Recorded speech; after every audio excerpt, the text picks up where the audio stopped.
दर्शक बंधु सुस्वागत आपण को ये ओम क्लिंग चैनल रे आपण मानकु एई जेहु बाया गीता श्रवण कराउची एथिरे आपण घर संसार भल मंद सुचारू रूपे किपरि तुलाई पारिबे एवं एही परिपक्षी रे बाया बाबा तांकर हृदयर उक्ति भागवत को लोक जनसमाज को परिप्रकाश करिसंती जा फल कि लोक मान ए संसार रे उत्तम रूपे घर संसार करी तांकर निर्वाह जीवन करिवे। आसंतु दर्शक बंधु आज एही बाया गीता चतुर्थ परिच्छेदर चतुर्दश बोली आपण मान को श्रवण कराइबी। एटारे लिखिछंती श्रीमद बाया बाबा बाया गीता चतुर्दश बोली शून्य विहारी से अटंती भक्त भावे बंधन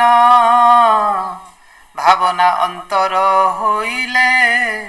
अंतर्धान बहन स्वभाव ताहार अटई करे गर्भ गंजन अणुसर्व गर्भ थिले तो विषता पक्षे जान भल मंद लाभ हानि रे केबे नुहे विभोल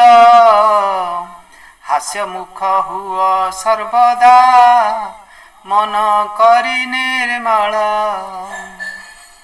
ताई छारे से हु आसई ताकू न खोज केही खोजिले मिलिब नाहिटी न खोजिले तो पाई सर्वभूते से ही थाइण देखु थांती सबकु सकल करमे से कर्ता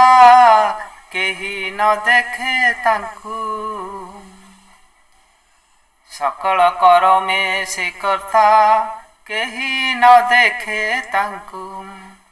विश्वास रे विश्व